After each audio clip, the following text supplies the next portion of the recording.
So hi everyone, and welcome to the Innovation in Content Distribution panel discussion. So my name is Priscilla Tiavengadom, and I head the event at Dataxis. So I would also like to remind our attendees that there is a chat box where you can drop your question in the chat box for our panelists. So first of all, before joining, I'd just like to mention that one of our panelists, Sipili from Mola, will not be able to join us today. So joining us today are players who literally live and breathe the content distribution every single day. So panelists, let's go around the table. So please introduce yourself and your company, what you currently do for them, and also your footprint in APAC. So maybe we can start with Tony. All right. Good afternoon. Good morning, everyone. So my name is Tony Berthaud. I'm based in Singapore. I'm the Vice President for Sales and Services at Harmonic, and I'm covering both EMEA, Europe, Middle East, and Africa, and Asia Pacific. So we are the worldwide video technology leader. So we help our customers build their video delivery infrastructure, working with content providers, broadcasters, pay TV operators, but also pure OTT player, video streaming platform, to build their infrastructure. Obviously, we work a lot in Asia Pacific, and in particular here in Southeast Asia, where we have team members in multiple countries working with our customers. And two key transformations we are working on with our customers. It's the transformation towards video streaming in terms of distribution. So that's a key topic for the panel today.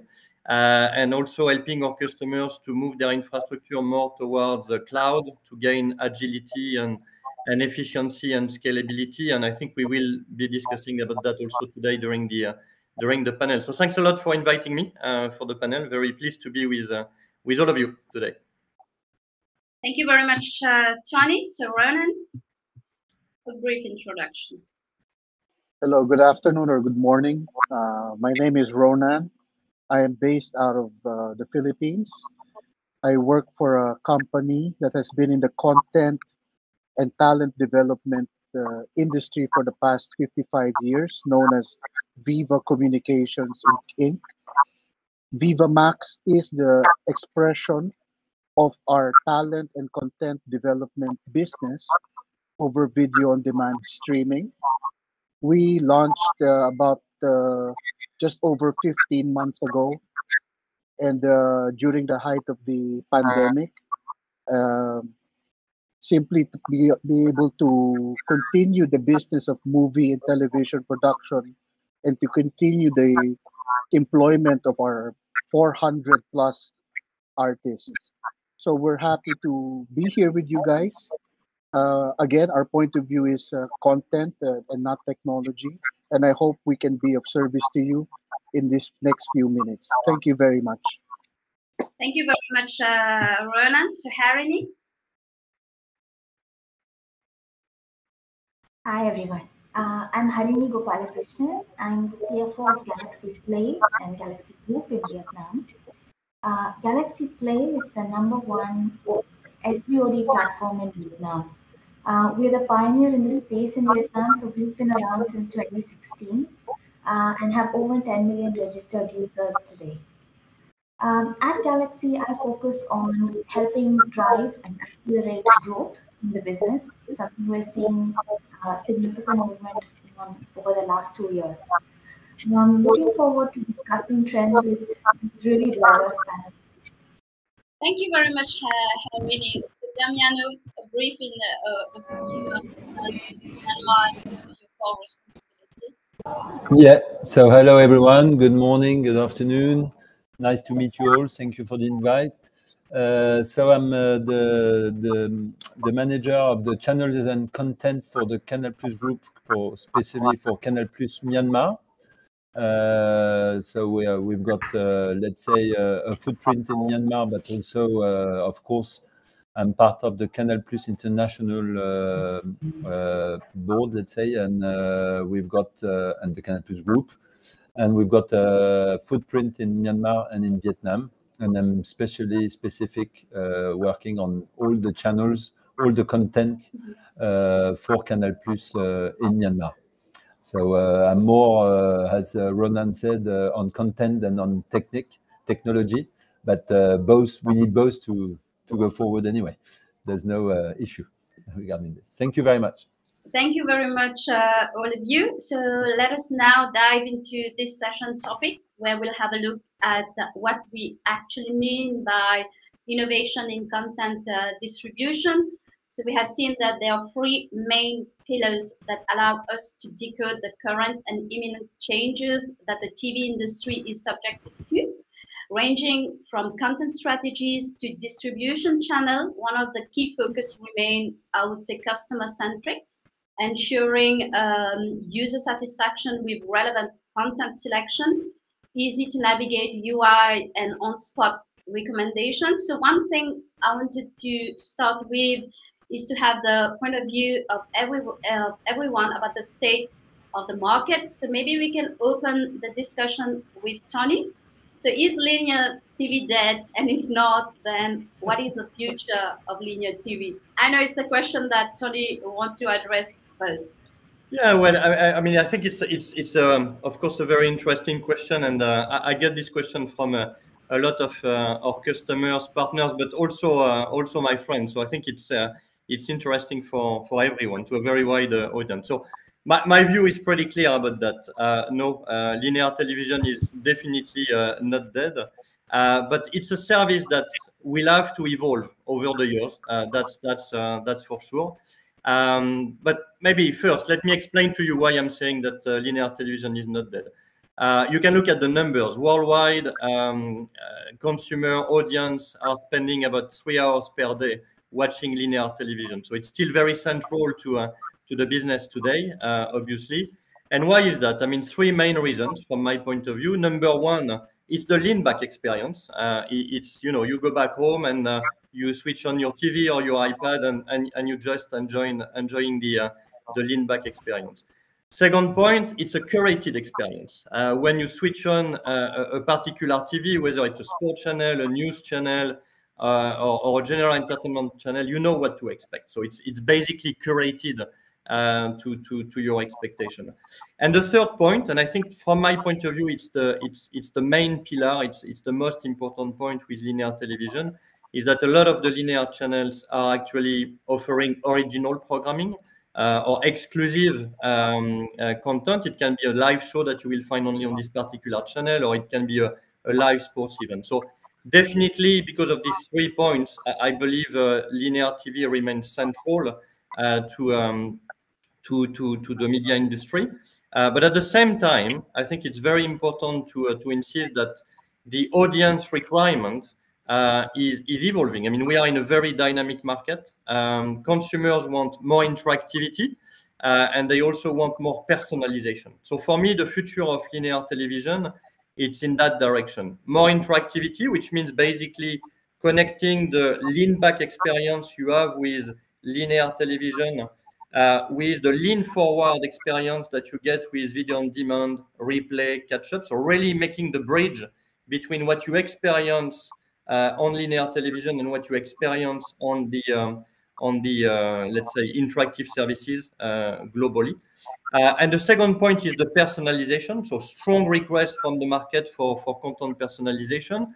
And you know, when you are on a broadcast network, a traditional broadcast network, you basically deliver the same content, the same channels to everyone. But when you move to new type of distribution, which is the topic of the panel today, and in particular, you are moving towards OTT delivery and video streaming delivery, then you really stream one particular stream to each and every user.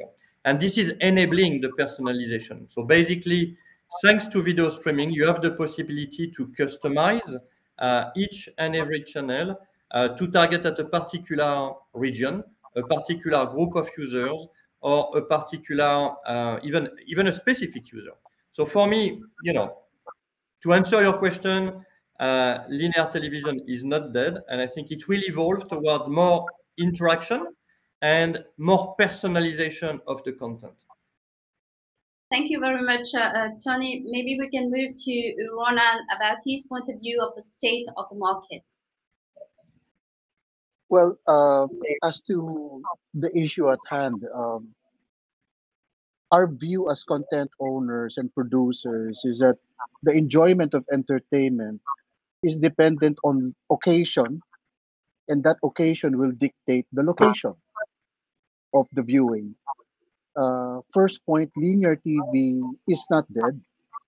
We don't want it to go away. We operate multiple cable channels in the Philippines, and we think linear TV is still important, especially when we still have a big chunk of the Philippine islands still difficult to service for bandwidth. So satellite TV, cable TV, linear channels that we operate will continue. In terms of what we're seeing as a change, I go back occasion and location. Today, because of the past 2 years of this pandemic, uh, our core business of cinema has suffered greatly, but we see it coming back in a very different way. So that experience of a cinema is now more social, and you're looking for blockbusters. So I think cinemas will cater to a lot more of the special effects Hollywood type movies as we've seen the past few months with Spider-Man, James Bond, Top Gun, Thor. When you go to your home and you turn on your cable or satellite TV, obviously the first thing you're going to watch is news. You don't replay news, especially breaking news, especially still in the middle of the pandemic. Okay, we are coming to a presidential inauguration tomorrow in the Republic of the Philippines. That's going to be on the linear channels, especially even on free to air. What about video streaming? What we've seen in video streaming is a more personal experience. I mean, I'm not a technical guru, guys. The screen is very small. It's personal. So a lot of the things we do with our movies is that for Viva Max, it's a lot of close-up shots. There's no epic grand battle scene because you won't be able to see the characters. It's very small screen. So we see occasion and location dictating or influencing how people will behave. And there will always be a place for linear TV viewing. That's it. Thank you very much, Ronan. So, Damiano, despite years of prediction about the imminent dismissal of linear TV, so we have seen that it's still very much present. So, what keep it going? Who is watching? But in fact, what said Tony and Ronan is so true. Nothing is dying, let's say, in some way. I think the main, I always think, because we are broadcasters, of course, from my point of view, to give the best experience to our audience. And an audience is it's a client, and it's somebody who's very linked to his passion of content. So he will choose, and we have to be careful all the time to give him the best way to watch his programs wherever he wants. So we've got a keyword in Canal Plus is to say, let's say, Canal Plus or content everywhere at any time. And I think that's the big value today with all the new technology. I consider that today the new technologies are very, very polyvalent and, let's say, very smooth and interactive. So it's, I don't like to say this word, but it's tools that are very efficient. And each one has to, as Ronan said, on occasion, you want to watch it on a nice screen, big screen with your family, you can watch your program. You want to watch it on your phone in an airplane or in a park, you can watch it with some, I don't know. Everything has to be much more leaner. And I think media from this multi-platform, 360-degree platform with great content, because in fact, you can have the best tools if you don't have the strong content on the platforms. People, because competition is very high today, yeah? Even so, there was a COVID.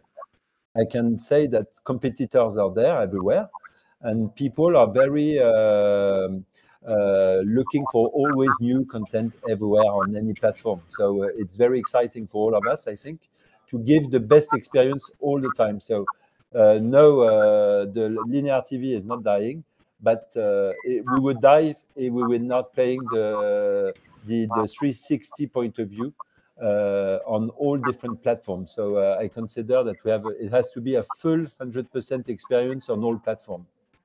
Thank you very much, Damiano. So Harini, so we've been listening to Ronan, Tony, and Damiano. So your point of view. So do you agree?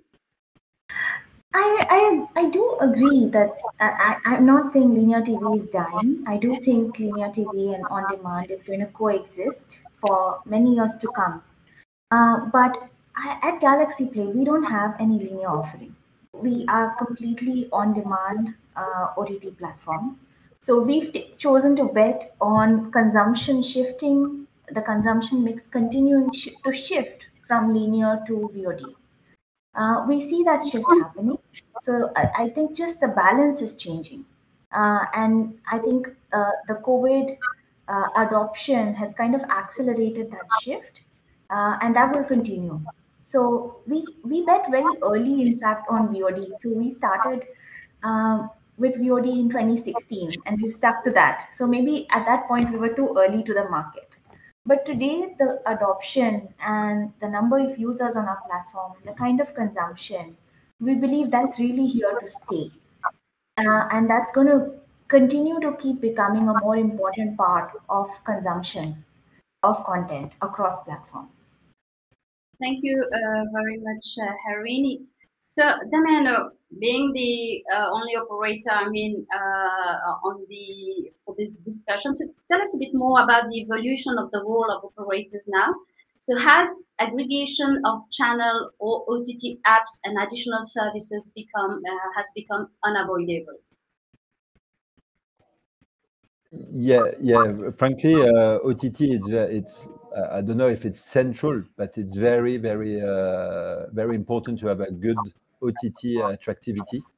It can be OTT. On OTT, you can have of course a VOD. You can have some free access sometimes on content.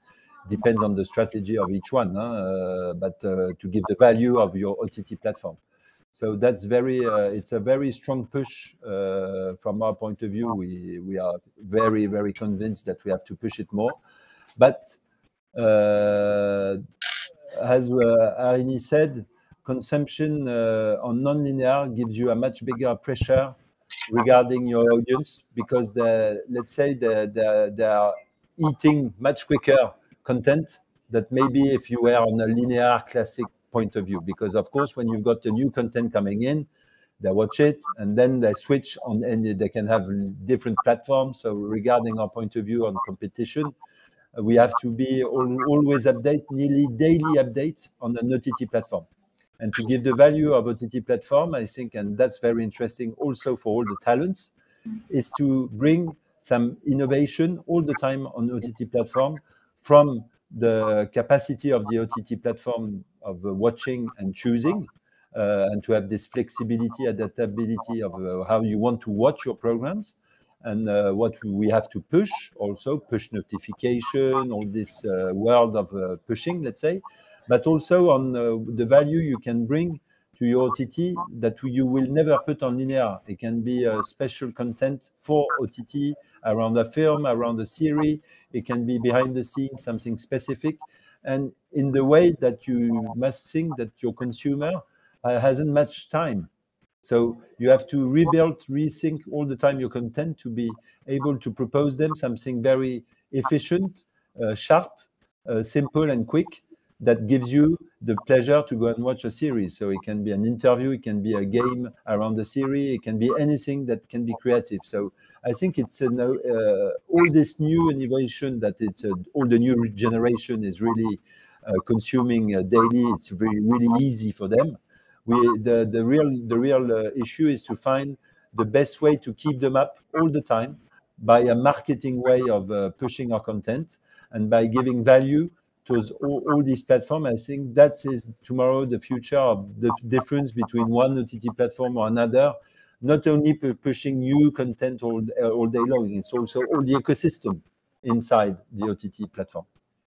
Thank you very much, Damiano. So, Harini, does this imply that SVOD platform now are now pay TV operators' partner? Yes, I think in the current market context, given consumption is still growing, the market is still evolving, we do see pay TV operators as our partners. And especially, I give you some examples. So, for example, in Vietnam, when players want to give a complete content offering and they see that our platform is really popular in terms of the content that we offer. So IPTV operators, for example, also add us in as an offering so that they can offer their customers more. So they are our partners. They are our distribution partners today. And I think the nature of such partnerships will continue to evolve. Great, thank you. So Ronan, so what difference can be highlighted between the aggregation of channel versus the aggregation of SVOD streaming platform? Well, the aggregation of a channel, if it's linear in nature, the very first impact is the time to produce that channel. I mean, it's easy to take 2-3 days to program 12 to 15 pieces of content for the week. What we notice as a content operator, that it's very different and very taxing to curate for video on demand. I'll give you an example. When we started Viva Max, we had something like 2,000 movies in our inventory stock. Out of the 2,000, we realized that only 1,000 was usable in terms of ability to be digitized. Out of the 1,000, we realized that certain pieces of content may not be watchable. We're left with 700. Okay. To try to program a brand new service in the Philippines for video on demand was very difficult. And we had to choose. We had to choose, do we continue curating old movies that are already in our multiple linear channels that we also sell to some of our partners? Or can we produce? And so we decided to produce. We air and produce one new movie per week since we started 17 months ago. And we realized that the programming was different. And so what did we find out? In linear TV, you're talking about appointment viewing and days and times across a set of standard or a ruler type situation. It's a cafeteria. You walk through the line of a cafeteria, right? In video on demand, it's a buffet. And you don't know exactly what time or day it's going to happen. So we realized that, and this is a funny thing, I'll share this with you. We realized payday is important. That's 15 and 30 in the Philippines. You hope to God it's a weekend, it's a Friday, payday. Okay. And then that you realize that your consumers are signing up every end of the month. So your best content has to come in at the end of the month, not at the start of the month. And then we realize that if we had to do TV series that we're doing now exclusively for VOD, you couldn't launch the first episode on a Monday. You couldn't even launch it on a Wednesday. You would launch it on a Sunday. And all of this is a learning experience because video on demand, as it is defined, is individual. So linear TV is catering to everybody, and it's appointment viewing, and it just continues to roll. But video on demand is you've got to know the behavior of your customer or majority of your customer at a certain point in time. Worse, you have to teach that behavior. Can you imagine trying to teach somebody to watch a movie of a different title of the last week every Friday? So he's laughing. He knows it's difficult. It's very difficult. So I think if I were to advise people in this seminar who have not yet done this, learn human behavior, learn their taste, their behavior, the habit of the market, what the culture is, and adapt to that because their behavior is not going to change because of you. You're going to have to ride on that behavior to be able to enter into the stream of consciousness for these people. That would be my suggestion to those who want to enter the video on demand space. Thank you very much, Ronan. Very interesting point raising here. So, Tony, working with players in the region and to open the discussion on user experience and Yep. content discovery. So, how do you see the evolution of content consumption habit in the region? Yeah, definitely. So, I mean, we work across the globe, and there are differences and discrepancies in the different regions and the different countries, definitely. But there are some key trends, right? So, maybe to highlight a couple of them.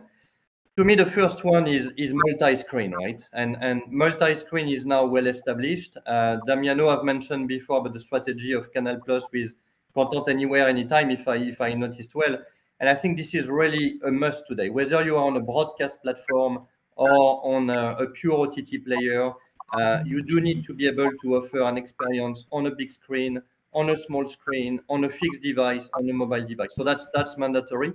And I think the evolution that it's driving is interesting because a few years back, this multi-screen experience was in silo. You had like broadcast on TV and you had like video streaming on the mobile devices. But there is no more silo. I think it has already fully converged. And now we are getting to a situation where we are adding additional user experience. Take the example of live sports. You can watch live sports on the big screen, and at the same time you have your tablet, you have a second screen on your lap, and you use the second screen to watch other content, replay, maybe to have some data coming to you, maybe also the possibility to have a live chat and interacting with the audience. So this is the type of experience that the consumers are expecting. So definitely multi-screen is a must, and it has to continue and to evolve. The second trend, or let's say the second, I would say, consumption habit that I do see is what I was referring before about the lean back and lean forward experience. I think the expectation from the audience today is to be able to easily toggle between the lean back experience, so let's say the linear channels, and the lean forward. So all the interactive application that can be a replay, video on demand, catch up, and this requires quite a lot of tech around, let's say the back end, the CMS, the front end, but also the way we deliver content. So what we do at Harmonic is really helping on both the linear and the on-demand content to make this experience very smooth. And to me, it goes also with the gamification of the experience. It's really bringing a unified and a gamified experience to the audience. And another consumption habit that is kind of global, I touched base briefly on that before, it's the personalization of content. Personalization of the experience mostly. We see that on VOD platform with the recommendation engines, definitely. I mentioned that as a future evolution for linear channels, and I am a strong believer that linear channel will evolve towards a personalized experience. But there are other type of personalization. Personalization of the data you receive. Again, taking the example of live sports, you may receive personalized data related to an event. Or we've seen that during COVID, the watch together experience, the possibility to actually watch the content with your friends and family, but not necessarily in the same location. And I think this is all part of personalizing the experience. And so for me, these points are really key. And if you allow me one last comment also that is related to what Ronan was saying before, I see also more and more of our customers, content providers, using social networks, social platforms to actually not only promote the content, but also monetize the content. I mean, it used to be mostly user-generated content and short-form content, but now we are moving towards more linear application, live event, long-form content. I don't know if Ronan, you want to comment on that, but I mean, I know that's something that you do quite a lot, right? So yeah, that's. Yeah, in fact, talking about social media, Tony, I would like to have Ronan's perspective, as we know that Viva Max is very active on social media platform, and I think Canal Plus also. So maybe Ronan, you can start. Yeah. Well, when we when we started this business, we looked at our fans, the fans of our artists, and we said, if we wanted to promote our business, and it's a brand new business, we better go straight to the audience. And since we are a talent development and content producer, we went to the fans. And the fans were the first place we talked to about the content where the movies are of their favorite artists. So today we constantly use our social media to promote the show through different and various levels of types of promotions, but still artist centric. Now, there is one, I don't know, controversial thing that we do. We actually quote unquote pirate ourselves. What do I mean? Some of our movies are aired on YouTube for free. They're there. It exists. And we realize that uh, if we look at our core business as entertainers, that certain business models would not make sense to us, not all the time. So some of our movies are aired on YouTube in full, and they deliver a different kind of revenue. But because other people can see it, they now go to the paid service and subscribe, because that's where you will find the new shows.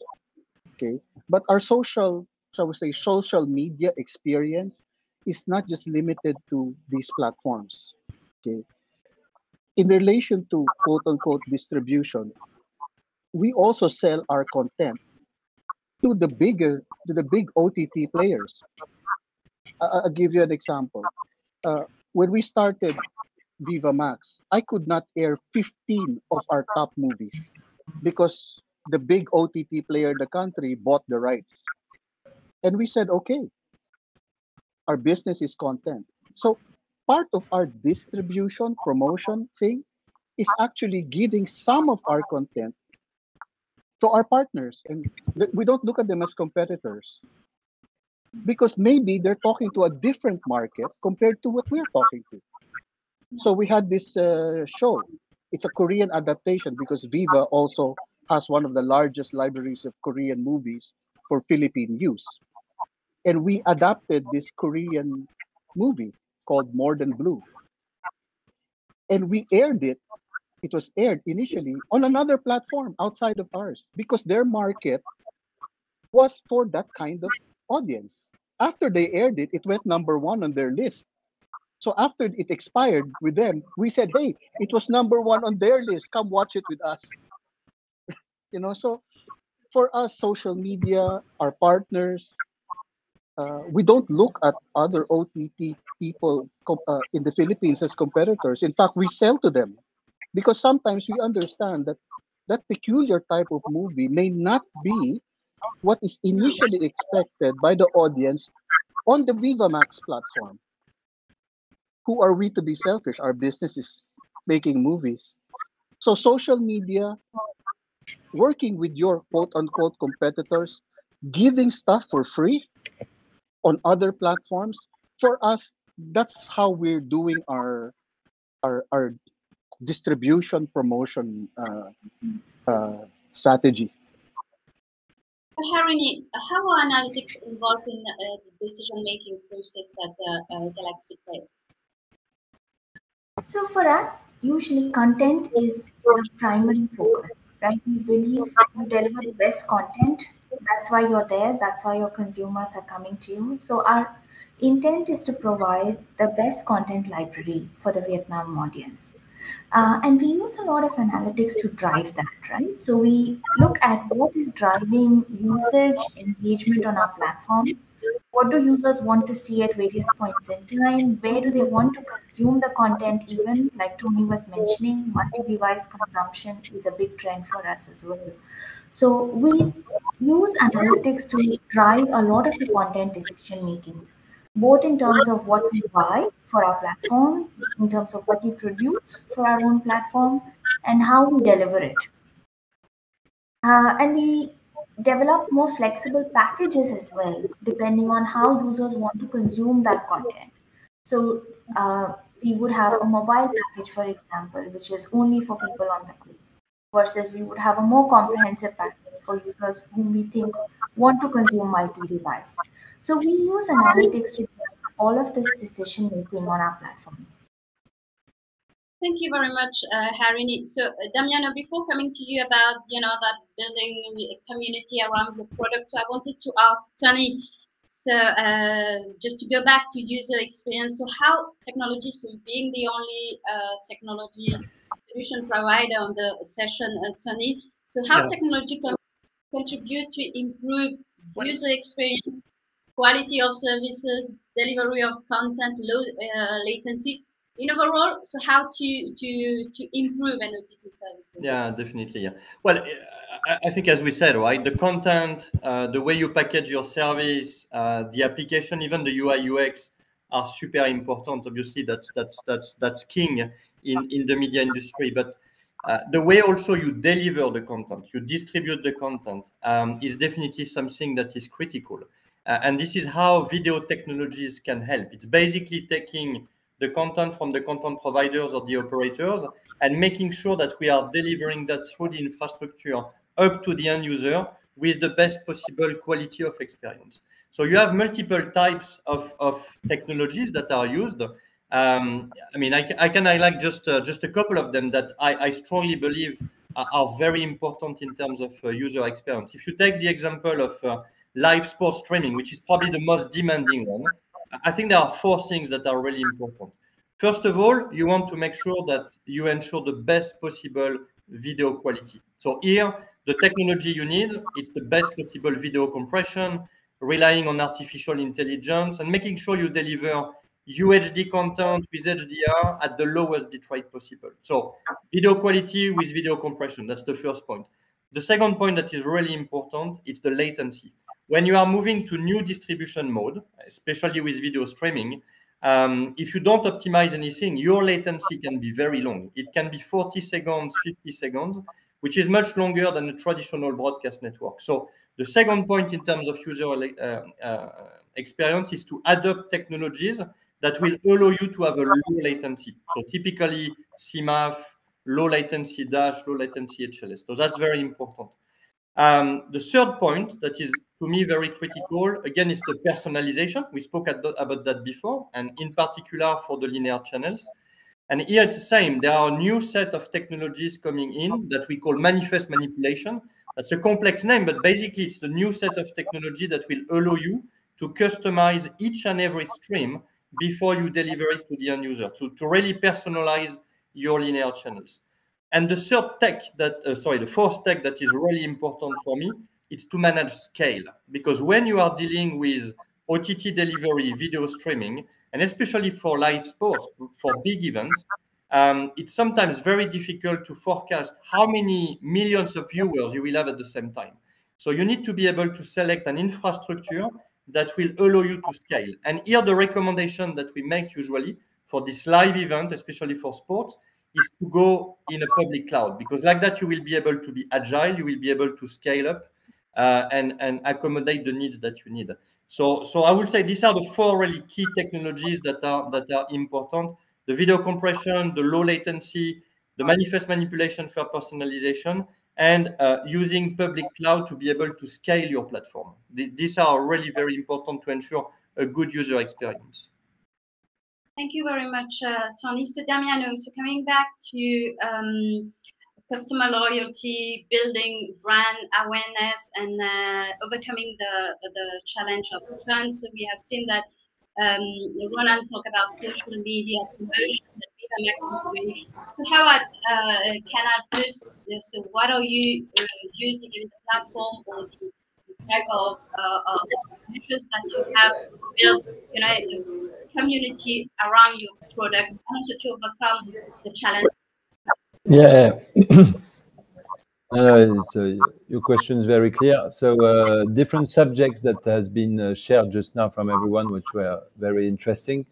The first one, of course, the community is very important to target the people but we need to enlarge it all the time. So social media is very important. So of course, it's all a big work of marketing to push it and to be everywhere to try to catch the fans and the audience, because it gives you the opportunity to go and fetch also people who didn't subscribe. Huh? So we have to assume it. There's also, we have to assume that sometimes you can propose some free content, but not with a limit, just to create and to bring the audience to watch your content, because we are on a pay TV global system regarding Canal Plus Group. So you have to give this wish and this attractivity by the what you give a little bit of frustration way, but it has to be assumed, and people understand it very well. But so that's the first, let's say, important part of social media.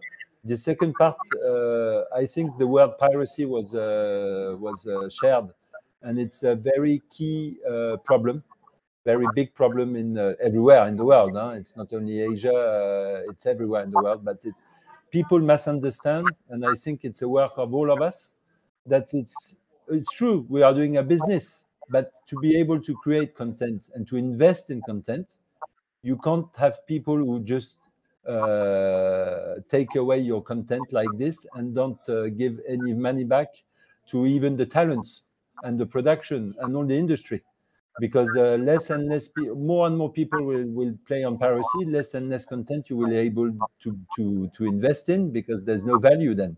There's no advertising value. There's no it's a loss of value total. So it's a very big fight. I'm not afraid to say this word.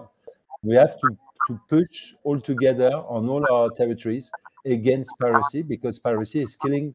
It can kill a lot of talents and content in general. And I'm speaking of all the talents that it's a work, huh? It's a job. It's not only earning money, it's also a passion. So we have to be very, very linked and very strong all together. And regarding social media also, I think there's also the audience, of course, which is our big way of tracking and pushing our information. But also we play a lot on ambassadors, because we believe a lot in, of course, on local content. So from my understanding, we can start by local, pushing premium content in local, which is our main target. And then we can give tomorrow the possibility, and from our international groups like ours, to give a full view, a full range to talents to go abroad, to go on international. There's lots of examples today from any countries where a series starts as a local success and can become international success. And I think that's a key value regarding content. And of course, OTT and all the new innovative platform are building up all this success all together, because you can watch content from anywhere in the world. And I think that's today, it's a local and global challenge for all of us. Thank you very much, Damiano. So rapidly, Harini, so what are the keys to create brand awareness for your consumer to have, that premium experience? So for us, content is always key. So I think it's about having that premium content on your platform, the content that's exclusive, that's a curated library that delivers that premium experience to the customer. I think that's the number one part. Because people are willing to pay once they perceive that it's premium content, right? So a lot of platforms follow a mix of the freemium model. They have a lot of free content on there and some premium, etc. Something we do is we only offer a subscription product. So we keep our content premium. We keep our offering very focused towards our audience. Second, I would say, is the user experience on your platform overall. So the use of technology to offer a seamless experience to your user, regardless of the platform or device to consume your content on. So the overall customer experience. And third would probably be all of the overall marketing and engagement with the user beyond the platform. which is social media and otherwise, that drives how people perceive your platform as well. Thank you very much, Harry. So Tony, rapidly, so what can technology offer to operators today, to optimize the products? So I think that you mentioned it at the start. So nowadays we talk a lot about cloud and AI. Yeah, definitely. I think, as Damien say, I think the important is the content and making sure that the proper service is offered. So video technology can help with the quality of experience, the quality of service, but it can also help the operators to optimize the way they operate. And yeah, there are two key examples in that field. One, using cloud, because it will allow you to manage the delivery of your live event as you need. So again, and you pay as you need. So definitely the cloud infrastructure will help optimize the operations globally. And the second point that for me is very important indeed is to use artificial intelligence along the media chain. You can use AI in the media production to optimize the way you produce. You can use AI when you are managing recommendation with recommendation engine. We are using at Harmonic AI in the video compression technology in order to optimize the way we encode the content and we deliver the content.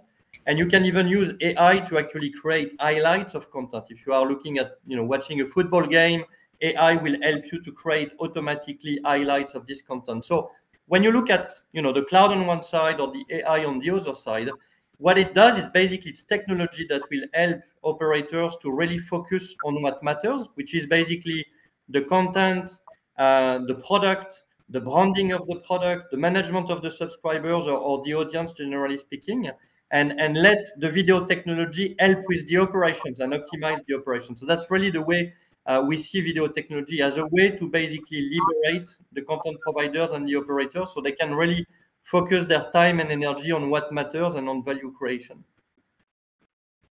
So we have nearly arrived at the end of the panel. So quickly, 30 seconds, Ronan, Harini, and Damiano. So you are players within the region. So how do you see the market? I would not say in 5 years, but let's say for next year. So how do you see the market evolving? So maybe we can start with Ronan first. Yes, the audience will never disappear. They will always be there to look for quality entertainment, regardless of whatever platform it may be.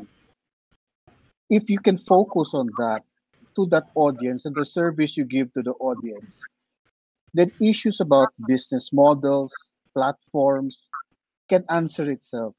It will undoubtedly grow. The business will undoubtedly grow because creativity has no limits. And now, with all the platforms all over the world, we will be able to communicate with each other and share each other's stories much faster. And that's how that entire industry is going to grow. Thank you. Thank you, Ronan. So, Damiano, quickly, 30 seconds.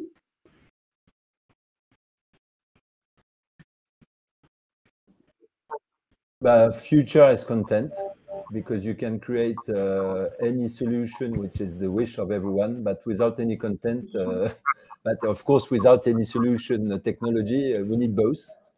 So that's the very positive regarding the future. Of course, people are looking and willing to have more and more. That's the main difficulty, to keep up with the quality. But all the generations are there. All the talents are there on any territories. People are very, very passionate and very keen on pushing more and more content, different genre, mainstream, long series, short series, shortcom, high, and of course, then is to protect our content, exclusivity, and to give value for our full platforms, full experience. That's the future also. We have to keep up with the full experience, but we have to keep up also with this full value. And it's good to have competition. We can't be on our own because competition makes you keep young. So it's good. And this nice competition will never stop to bring up better quality, better stories, because the key value of all we are saying is to to share the best stories in the world, in local stories, but in the world also, for the best audience, and all the time, everywhere, every day.